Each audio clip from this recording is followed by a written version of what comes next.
बात करेंगे बांग्लादेश की उस स्थिति की जिसने पूरे दक्षिण एशिया का ध्यान अपनी ओर खींच लिया है। एक युवा नेता की हत्या, देश भर में भड़की हिंसा, अल्पसंख्यकों पर हमला और भारत की सख्त लेकिन संतुलित प्रतिक्रिया। बांग्लादेश इस वक्त राजनीतिक, सामाजिक और कूटनीतिक संकट के चौराहे पर खड़ा है। सबसे पहले बात उस नाम की जिसने पूरे घटनाक्रम को जन्म दिया, शरीफ उस्मान हादी। 32 वर्षीय शरीफ उस्मान हादी बांग्लादेश के जाने माने युवा नेता और सामाजिक कार्यकर्ता थे। वो उस छात्र आंदोलन का प्रमुख चेहरा रहे जिसने पिछले वर्ष तत्कालीन प्रधानमंत्री शेख हसीना की सरकार को सत्ता से बाहर करने में निर्णायक भूमिका निभाई थी। हादी केवल एक राजनीतिक कार्यकर्ता नहीं थे, वो छात्र आंदोलन के सांस्कृतिक और वैचारिक प्रवक्ता भी थे। उनकी लोकप्रियता युवाओं के बीच तेजी से बढ़ रही थी। 12 दिसंबर 2025 ढाका की सड़कों पर गोलियों की आवाज गूंजी। शरीफ उस्मान हादी को अज्ञात हमलावरों ने गोली मार दी। गंभीर रूप से घायल हादी को तुरंत अस्पताल ले जाया गया।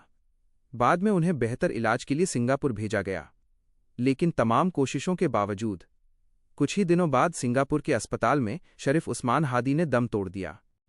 उनकी मौत की खबर जैसे ही बांग्लादेश पहुंची, देश भर में गुस्सा फूट पड़ा। हादी की मौत के बाद बांग्लादेश के हालात तेजी से बिगड़ने लगे।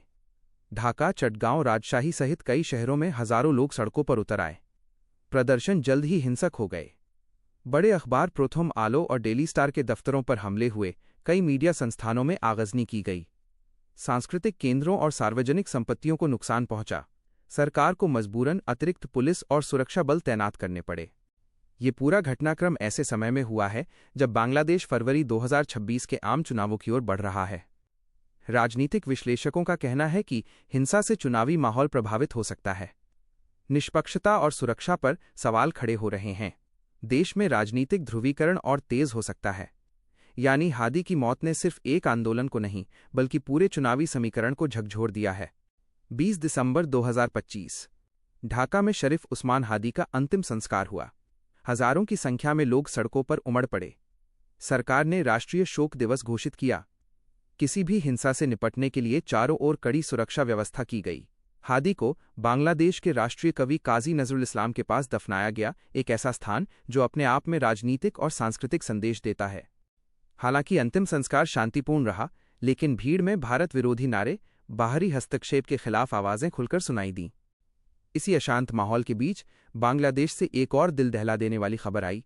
18 दिसंबर 2025 मयमनसिंह जिले के भालुका इलाके में एक हिंदू नागरिक दीपू चंद्र दास पर कथित तौर पर धार्मिक अपमान का आरोप लगाया गया।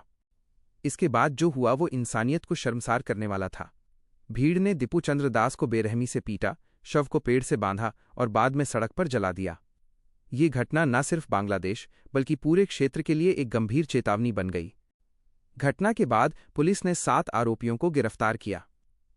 अंतरिम सरकार ने कड़ी निंदा की और कहा, दोषियों को किसी भी कीमत पर बख्शा नहीं जाएगा।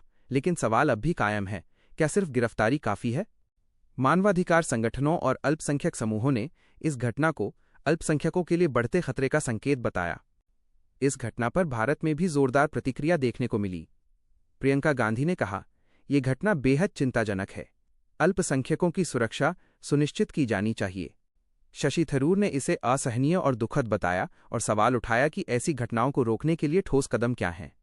अन्य भारतीय नेताओं ने भी बांग्लादेश से न्याय और सुरक्षा की मांग की। अब बात सबसे अहम सवाल की, इस पूरे घटनाक्रम का भारत बांग्लादेश रिश्तों पर क्या असर पड़ेगा? अल्पसंख्यक सुरक्षा बना कूटनीतिक मुद्दा। अब ये सिर्फ आंतरिक मामला नहीं रहा। भारत विरोधी भावनाओं का उभार। हादी भारत के आलोचक थे, जिससे भारत के लिए स्थिति और संवेदनशील हो गई है। चुनावी अस्थिरता। भारत हमेशा स्थिर बांग्लादेश का समर्थक रहा है।